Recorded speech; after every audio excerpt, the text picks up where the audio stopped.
Hey y'all, Traveling Prepper here. Today I want to show you how to make raw chocolate. This recipe has 3 key ingredients and all of which I have in my food stores. Let's face it, in an SHTF situation, chocolate will be a huge morale booster. So let's get started. For this recipe, you're going to take 1/4 cup of coconut oil. I'm using cold pressed. You don't have to. You can use whatever kind of coconut oil you want. As long as you don't heat it too high of a temperature, if you're just melting it, then you will retain all of its beneficial properties to it, its medicinal properties. To that, you want to add your liquid sweetener. It's going to be 1/4 cup or less. I'm going to be using less than 1/4 cup, but you want to add liquid. So maple syrup, honey, stevia. I'm going to be using agave nectar. The reason why you don't want to use crystallized sugar, such as regular cane sugar or coconut sugar, is because you're not heating the chocolate to melt those crystallizations. So it would make your chocolate very grainy. So I'm just going to take my agave, and I'm not going to use a whole 1/4 cup. I'm just probably only going to use about half of that because we don't have a real big sweet tooth. I'm just going to pour that into my oil. Probably should have gotten a bigger container.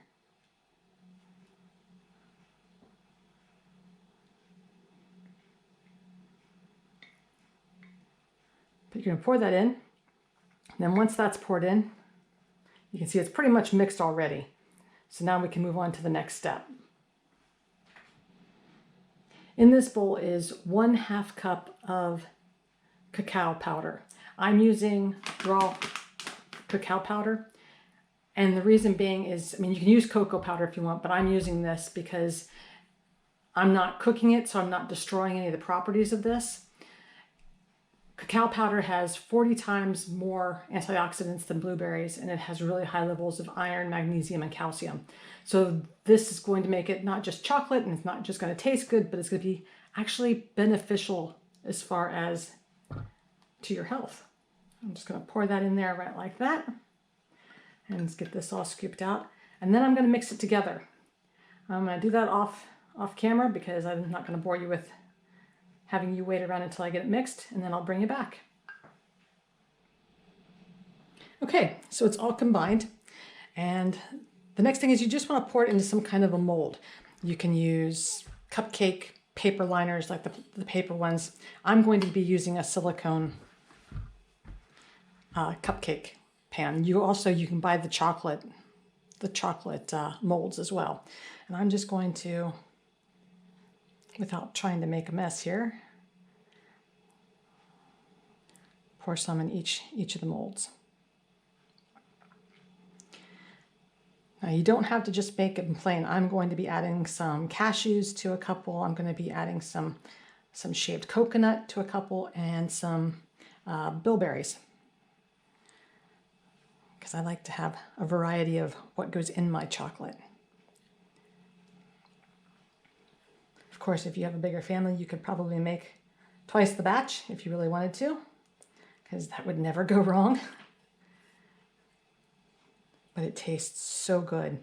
And if you don't want the coconut flavor, what you can do, if you don't like it, if you buy the heat-treated coconut, a lot of times it has a lot of the flavor taken out, so you wouldn't taste as much coconut as what you would if you're using raw coconut oil.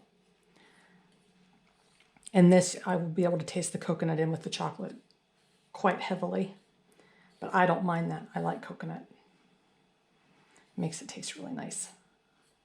But everybody's different, so if you want, you can do the heat-treated coconut oil. Then I'm just going to take some cashews and put some cashews in a couple. And some coconut. The coconut you sort of have to push in a little bit.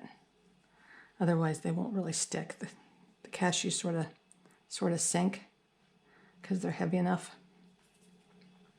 And then some bilberries. And after you get them into your molds and you get whatever you want in them, then you just put them in the refrigerator or in the freezer and you let them harden up. If you have refrigeration, then there's not a problem there. Hopefully the electricity won't be off in an SHTF situation. If it is, and you live in a cold climate, you can just quite simply set it outside. Make sure you don't put it where your animals can get to it. You don't want to have your dogs eating the chocolate and end up harming your animals. Okay, I'll show you what they look like when they're done. So there they are. It took about 2 hours in the freezer. They hardened up nicely. I knocked it when I put them in, so they're not as pretty as they usually are. They have like little edges on them, but I don't mind. They'll taste just as good this way. So I hope you enjoyed the video.